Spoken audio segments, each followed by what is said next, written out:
दिल्ली के पॉश इलाके में स्थित वर्मा हवेली उस दिन रोशनी से जगमग थी। ऐसा लग रहा था जैसे हर कोना किसी बड़े उत्सव का गवाह बनने जा रहा हो। हवेली में हर जगह मेहमानों की आवाज आई थी। हर किसी के चेहरे पर खुशी साफ झलक रही थी।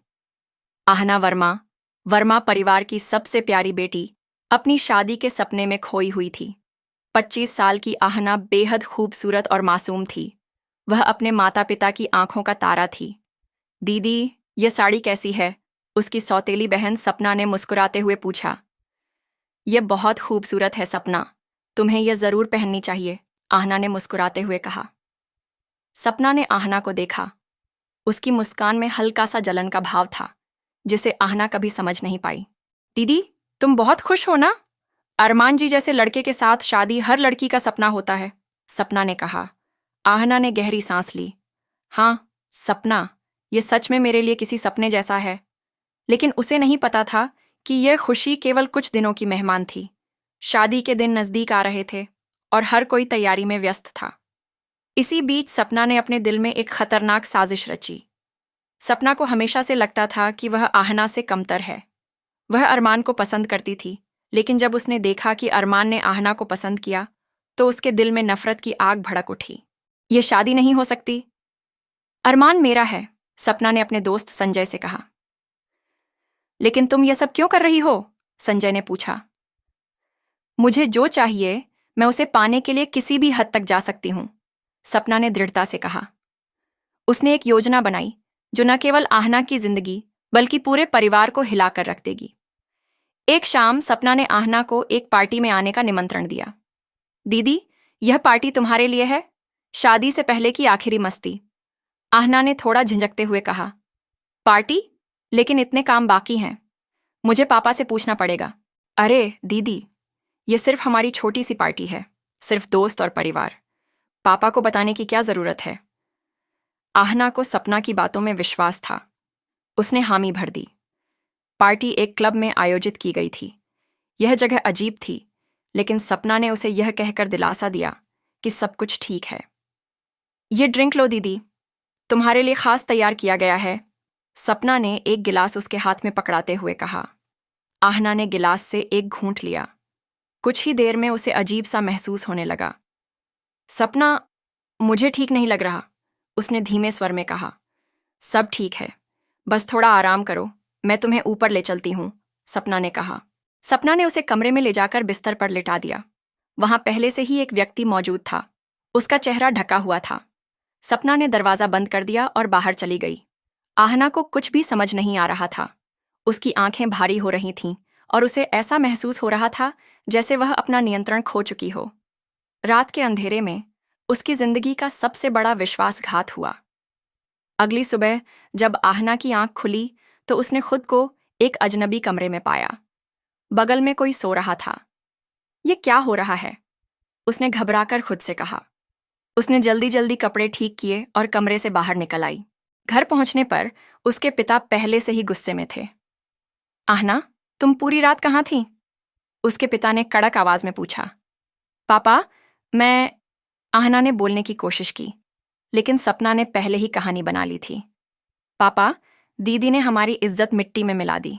वह खुद पार्टी में गई थी और आहना ने रोते हुए कहा। नहीं पापा, यह झूठ है, मुझे कुछ नहीं पता। लेकिन उसके पिता ने उसकी एक न सुनी। तुम अब इस घर में नहीं रह सकती, अभी इसी वक्त यह घर छोड़ दो, उन्होंने गुस्से में कहा। अपनी इज्जत और पहचान खोकर आहना ने देश छोड़ने का फैसला किया। वह लंदन चली गई, जहां उसने अपने बेटे कियान को जन्म दिया। कियान उसकी जिंदगी का नया उद्देश्य बन गया। उसने अकेले अपने दम पर अपने बेटे को पाला और एक नई जिंदगी की शुरुआत की। लेकिन हर रात वह अतीत की परछाइयों में घिरी रहती थी। 5 साल बाद एक निमंत्रण ने उसकी जिंदगी में तूफान ला दिया। सपना की शादी की खबर सुनकर उसने फैसला किया कि अब उसे अपने अतीत का सामना करना होगा। अब समय आ गया है कि मैं सबको दिखाऊं कि मैं कौन हूं, उसने खुद से कहा। लंदन की हल्की ठंडी सुबह थी। आहना अपनी खिड़की के पास बैठी एक कप कॉफी के साथ सूरज की किरणों को देख रही थी। उसकी गोद में उसका बेटा कियान खेल रहा था। कियान उसकी दुनिया था, उसका सहारा और उसका संघर्ष। मम्मा, मैं बड़ा होकर क्या बनूंगा? कियान ने मासूमियत से पूछा। आहना ने उसके सिर पर हाथ फेरते हुए कहा, तुम वही बनोगे जो तुम बनना चाहोगे, लेकिन हमेशा ईमानदार और मजबूत रहना। उसके शब्दों में दर्द और मजबूती दोनों झलक रहे थे। उसकी जिंदगी अब शांत थी, लेकिन यह शांति झूठी थी। उसके दिल के एक कोने में वह अतीत के सवाल और चोटें अभी भी ताज़ा थीं। उस दिन एक डाकिया उसके घर आया और एक सुनहरा निमंत्रण पत्र लेकर आया। यह क्या है? आहना ने लिफाफा खोला। लिफाफे में लिखा था, सपना वर्मा और अरमान मेहरा के शुभ विवाह पर सादर आमंत्रण। आहना का चेहरा सफेद पड़ गया। वह कुछ पल के लिए स्तब्ध रह गई। सपना और अरमान, उसका अतीत फिर से उसके सामने खड़ा था। उसने पत्र को मेज पर रखा और गहरी सांस ली। अब समय आ गया है, उसने खुद से कहा। 5 साल बाद आहना भारत वापस लौट रही थी। वह अकेली नहीं थी, उसके साथ कियान भी था। उसकी वापसी केवल एक यात्रा नहीं थी, यह एक लड़ाई थी, अपने सम्मान, सच्चाई और न्याय की। हवाई अड्डे पर उतरते ही उसकी पुरानी यादें ताज़ा हो गईं।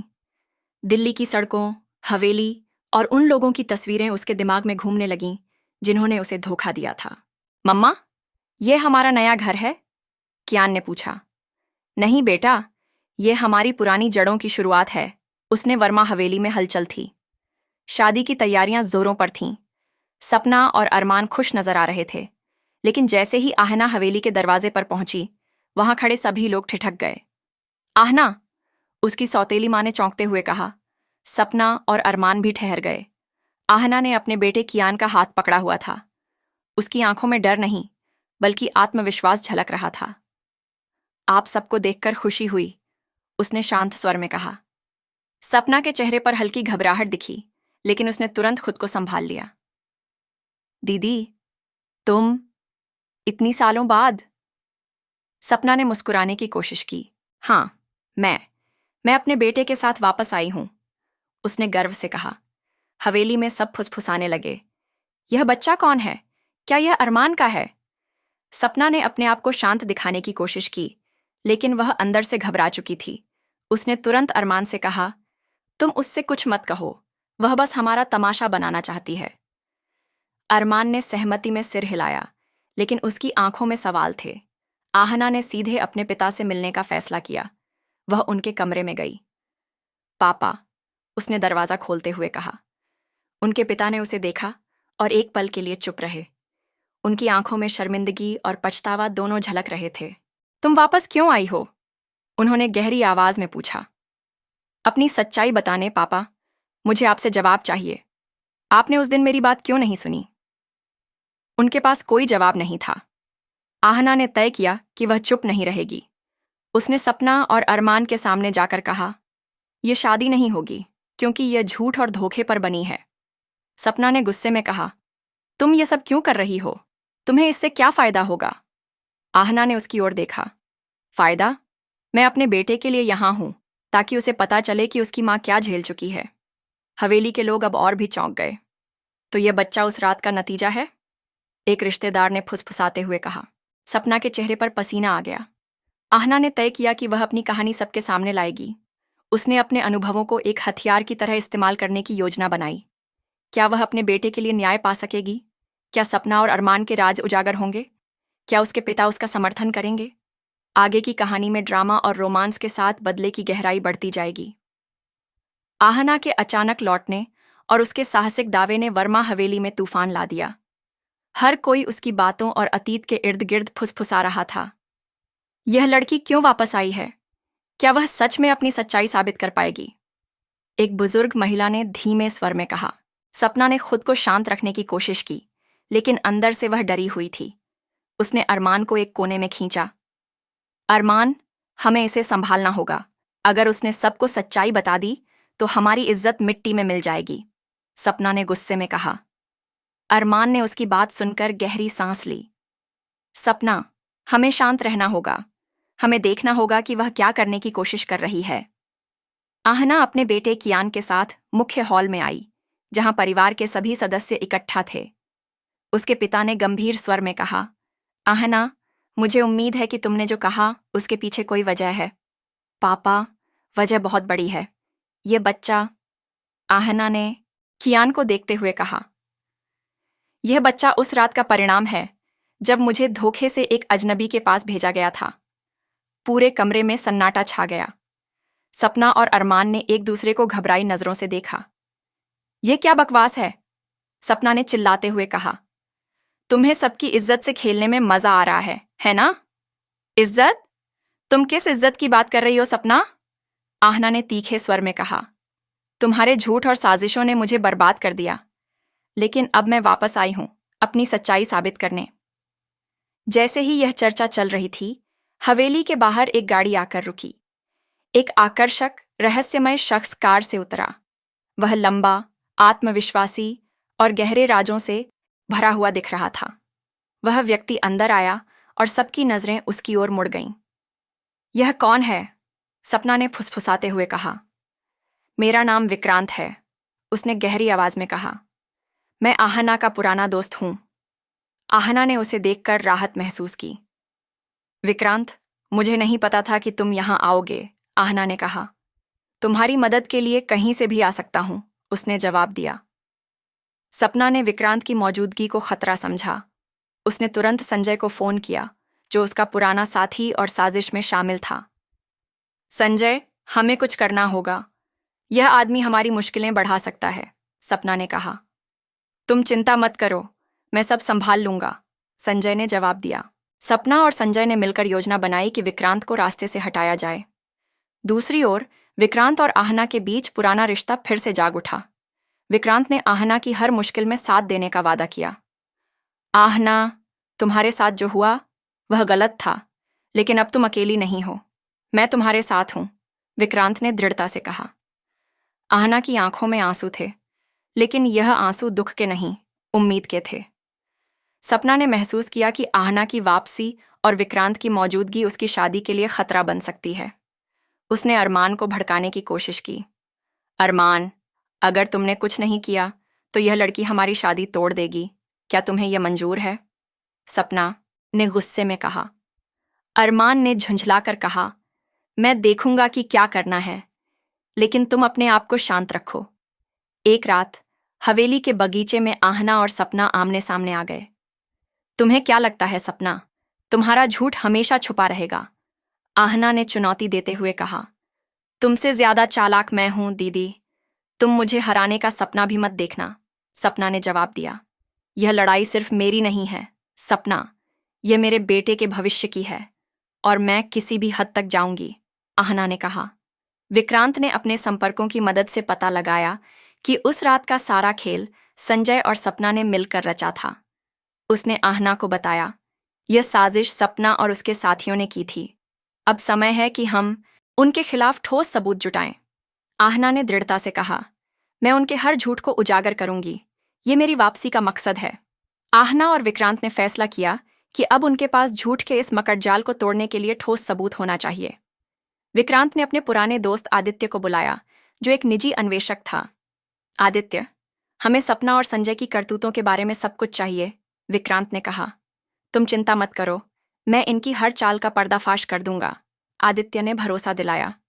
आदित्य ने वर्मा हवेली के आसपास अपने जाल फैलाए और सपना की गतिविधियों पर नजर रखना शुरू कर दिया। सपना को आहना और विक्रांत के बढ़ते कदमों की भनक लग चुकी थी। उसने संजय से मिलकर एक और साजिश रची। हमें कुछ ऐसा करना होगा जिससे आहना इस हवेली से हमेशा के लिए निकल जाए, सपना ने कहा। संजय ने उसकी बात पर सहमति जताई। लेकिन अब हमें बहुत सावधान रहना होगा। विक्रांत और उसका आदमी हमारी हर हरकत पर नजर रख रहे हैं। उन्होंने तय किया कि वे आहना के खिलाफ हवेली के बाकी सदस्यों को खड़ा करेंगे। सपना ने अपने पिताजी से कहा, पापा, आहना जो कुछ भी कर रही है वह हमारी इज्जत को खराब करने की साजिश है। वह हमें बदनाम करने आई है। आहना के पिता ने गुस्से में उसे बुलाया। आहना, तुम क्यों इस परिवार को तबाह करना चाहती हो? तुमने लौटने का फैसला क्यों किया? आहना ने संयमित होकर कहा, पापा, मैंने कुछ भी गलत नहीं किया। मैंने हमेशा इस परिवार की इज्जत को संभालने की कोशिश की, लेकिन अब वक्त आ गया है कि सच्चाई सबके सामने आए। आदित्य ने सपना और संजय की बातचीत की एक रिकॉर्डिंग हासिल की, जिसमें वे आहना के खिलाफ साजिश रचते हुए साफ साफ सुने जा सकते थे। ये सबूत काफी है विक्रांत, आदित्य ने कहा। विक्रांत ने मुस्कुराते हुए कहा, अब हम इसे सही समय पर इस्तेमाल करेंगे। सपना को उसके ही खेल में हराना होगा। अरमान के मन में अब शक पैदा हो चुका था। उसे समझ नहीं आ रहा था कि सपना किस हद तक सच बोल रही है। उसने एक रात सपना से सीधा सवाल पूछा, सपना, आहना के आरोपों में कितनी सच्चाई है? सपना ने झूठ बोलते हुए कहा, अरमान, वह सब कुछ झूठ है। वह बस तुम्हें मुझसे दूर करने की कोशिश कर रही है। लेकिन अरमान को उसके जवाब से संतुष्टि नहीं हुई। उसने खुद सच्चाई का पता लगाने का फैसला कि सपना और संजय ने तय किया कि वे आहना और विक्रांत को बदनाम करने के लिए एक नकली सबूत तैयार करेंगे। उन्होंने आहना की पुरानी तस्वीरों का इस्तेमाल करके उसे एक झूठी साजिश में फंसाने की योजना बनाई। लेकिन आदित्य और विक्रांत ने उनकी चाल को पहले ही भांप लिया। उन्होंने उनकी योजना को बीच में ही रोक दिया और सारे सबूत अपने कब्जे में ले लिए। अब यह खेल खत्म होने वाला है, विक्रांत ने कहा। आहना ने सपना और संजय के खिलाफ कानूनी कार्रवाई करने का फैसला किया। वह अदालत में गई और सभी सबूत पेश किए, रिकॉर्डिंग, फर्जी तस्वीरों का सच और उनकी साजिशों का खुलासा। सपना और संजय के चेहरे पर हवाइयां उड़ रही थीं। यह झूठ है, यह सब कुछ झूठ है, सपना ने चिल्लाते हुए कहा। लेकिन जज ने सभी सबूतों को देखने और सुनने के बाद फैसला आहना के पक्ष में सुनाया। सपना को अब अपने सभी झूठ का सामना करना पड़ा। अरमान ने शादी तोड़ दी और अपने किए पर पछताया। आहना, मुझे माफ कर दो, मैंने तुम पर यकीन नहीं किया, अरमान ने कहा। लेकिन आहना ने शांतिपूर्वक कहा, यह माफी के बारे में नहीं है, यह मेरे सम्मान और सच्चाई के लिए था। अब मैं अपने बेटे के साथ एक नई शुरुआत करना चाहती हूं। वर्मा हवेली के पुराने जख्म अब भरने लगे थे। आहना ने फैसला किया कि वह कियान के साथ अपनी जिंदगी को नए सिरे से जिएगी। विक्रांत ने उससे कहा, आहना, मैं हमेशा तुम्हारे साथ हूं। तुम जो भी फैसला करोगी, मैं तुम्हारा साथ दूंगा, आहना ने मुस्कुराते हुए कहा। तुम्हारा साथ मेरे लिए सबसे बड़ा सहारा है। कहानी अब अपने अंतिम अध्यायों की ओर बढ़ रही है। क्या आहना और विक्रांत का रिश्ता नए मुकाम तक पहुंचेगा? क्या सपना और संजय अपने किए का पूरा अंजाम भुगतेंगे?